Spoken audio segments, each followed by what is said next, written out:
Hello class, welcome back to my YouTube channel knowledge is strength.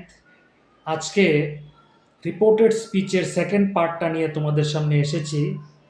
আজকে আমরা আলোচনা করব রিপোর্টেড স্পিচ ডাইরেক্ট স্পিচ থেকে ইনডাইরেক্ট স্পিচে পরিবর্তন করার নিয়ম। ডাইরেক্ট স্পিচ থেকে ইনডাইরেক্ট স্পিচে পরিবর্তন করার প্রথম নিয়ম হলো, ইনডাইরেক্ট স্পিচে পরিবর্তন করতে গেলে ইনডাইরেক্ট স্পিচের পূর্বে একটি লিঙ্কার বা সংযোজক, ইংরেজিতে যাকে আমরা বলি দ্যাট, সেটা ব্যবহার করতে হয়।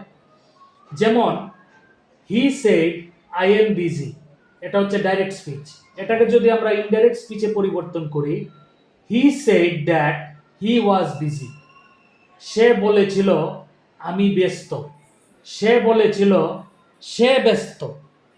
এখন এই ক্ষেত্রে হি ওয়াজ বিজি, এটা হচ্ছে ইনডাইরেক্ট স্পিচ। ইনডাইরেক্ট স্পিচের আগে দ্যাট কথাটা ব্যবহৃত হয়েছে। দ্যাট হচ্ছে লিঙ্কার বা সংযোজক, যেটা রিপোর্টিং ভার্ব সেড এবং indirect speech he was busy, এই দুইটার মধ্যে সংযোগ স্থাপন করেছে।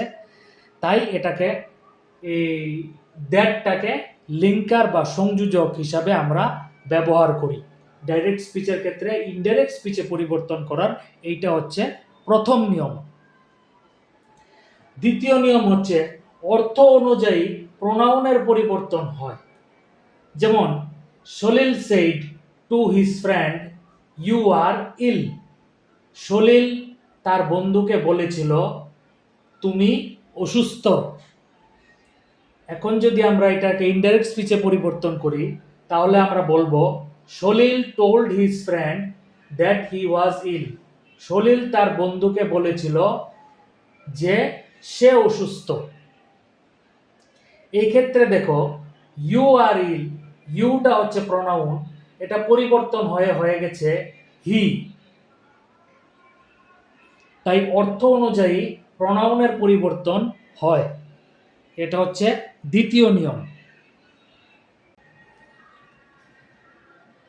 3 নম্বর নিয়ম হচ্ছে রিপোর্টিং ভার্বের টেন্সের পরিবর্তন হয়। অর্থাৎ রিপোর্টিং ভার্ব ডাইরেক্ট স্পিচের ক্ষেত্রে যে টেন্সে থাকে, রিপোর্টেড স্পিচ পরিবর্তন করে আমরা যখন ইনডাইরেক্ট স্পিচে নিয়ে যাই, তখন রিপোর্টিং ভার্বের টেন্সের পরিবর্তন হয়। কি কি পরিবর্তন হয় আমরা জেনে নিই। প্রেজেন্ট ইনডেফিনিট টেন্স থাকলে হয়ে যায় past indefinite tense. Present continuous tense থাকলে হয়ে যায় past continuous tense. Present perfect continuous tense থাকলে হয়ে যায় পাস্ট পারফেক্ট কন্টিনিউয়াস টেন্স।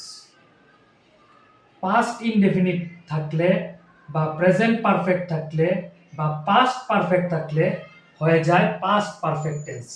এই তিন রকমের টেন্সের ক্ষেত্রে হয়ে যায় past perfect tense.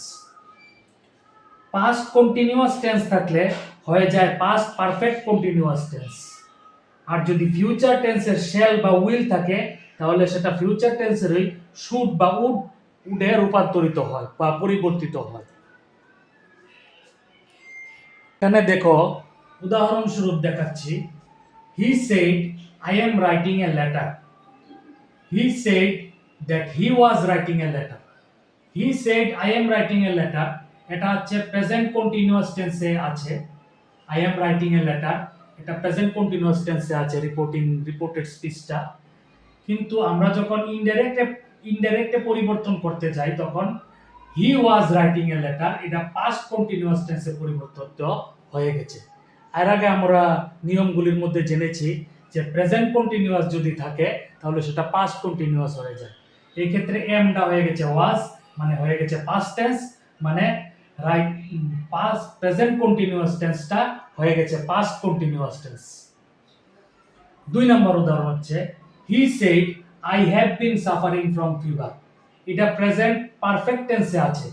Present perfect টেন্সে থাকলে সেটা হয়ে যায় প্রেজেন্ট পারফেক্ট কন্টিনিউয়াস টেন্সে আছে। প্রেজেন্ট পারফেক্ট কন্টিনিউয়াস টেন্সে থাকলে সেটা হয়ে যায় past perfect continuous tense. He said that he had been suffering from fever, হ্যাভটা হয়ে গেছে হ্যাড, হ্যাভ হচ্ছে প্রেজেন্ট টেন্স, পাস্ট টেন্স হচ্ছে হ্যাড, হ্যাভটা হয়ে গেছে হ্যাড। ছিল প্রেজেন্ট পারফেক্ট কন্টিনিউয়াস টেন্সে, হয়ে গেছে পাস্ট পারফেক্ট কন্টিনিউয়াস টেন্সে। তো সুতরাং প্রেজেন্ট পারফেক্ট কন্টিনিউয়াস টেন্সে থাকলে পাস্ট পারফেক্ট কন্টিনিউয়াস টেন্সে হয়ে যায়। 3 নম্বর নিয়ম হচ্ছে হি সেড আই রোট এ লেটার। এটা হচ্ছে আই রোট এ লেটার, এই ক্ষেত্রে রিপোর্টেড স্পিচটা পাস্ট ইনডেফিনিট টেন্সে আছে। পাস্ট ইনডেফিনিট টেন্সে থাকলে এর আগে আমরা নিয়মের মধ্যে জেনেছি সেটা হয়ে যায় পাস্ট পারফেক্ট টেন্স। এই দেখো he said that he had written a letter. He had written a letter, had বসে গেছে মানে পারফেক্ট টেন্স হয়ে গেছে। তো সুতরাং পাস্ট ইনডেফিনিট টেন্সে থাকলে হয়ে যায় পাস্ট পারফেক্ট টেন্স। 4 নম্বর উদাহরণ হচ্ছে হি said I shall play football.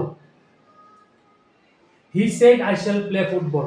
Future টেন্সের শ্যাল বা উইল থাকলে আমরা আগে জেনেছি, আগে নিয়মের মধ্যে দেখেছি, হয়ে যায় শুড বা উড। দেখো he said that he would play football, এই শ্যালটা হয়ে গেছে উড। তো সুতরাং ফিউচার টেন্সের শ্যাল বা উড থাকলে এটা ফিউচার টেন্সের ওই শুড বা উডে রূপান্তরিত হয়।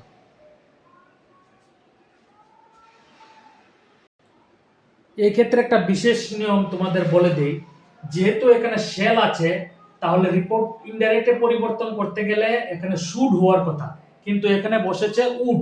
তার কারণ হচ্ছে হি এর পর সবসময় উড ব্যবহৃত হয়, শুড ব্যবহৃত হয় না। এই কারণে হি এর পর উড বসেছে, এখানে শ্যালের পরিবর্তে শুড না হয়ে উড হয়েছে। ডাইরেক্ট স্পিচ থেকে ইনডাইরেক্ট স্পিচে পরিবর্তন করার আরো কিছু নিয়ম আছে।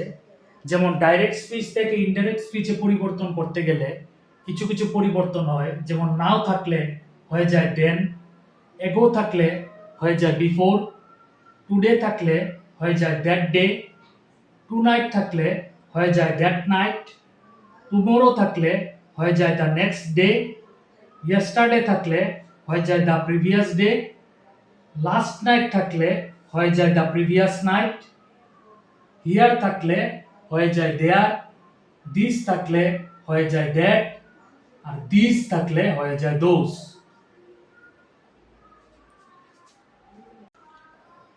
তোমাদের কিছু উদাহরণ দেখাচ্ছি। প্রথমত the boy said I will do the work নাও। এটা হচ্ছে ডাইরেক্ট স্পিচ। এটাকে যদি আমরা ইনডাইরেক্টে পরিবর্তন করি, the boy said that he would do the work then, এই ক্ষেত্রে দেখো নাওটা হয়ে গেছে দেন। তেমনি ভাবে he said I shall go to Delhi tomorrow, এটা ইনডাইরেক্টে পরিবর্তন করলে হয় he said that he would go to Delhi the next day, এই ক্ষেত্রে দেখো টুমরোটা হয়ে গেছে দ্য নেক্সট ডে। বুঝতে পেরেছো? আরেকটা বিশেষ নিয়ম তোমাদের এখানে বলে দেই, ইট যদি কোনো ডাইরেক্ট স্পিচে থাকে তাহলে ইনডাইরেক্ট স্পিচে পরিবর্তন করতে গেলে ইটের কোনো পরিবর্তন হয় না, ইট যেমন আছে তেমনই থাকে, অপরিবর্তিত থাকে।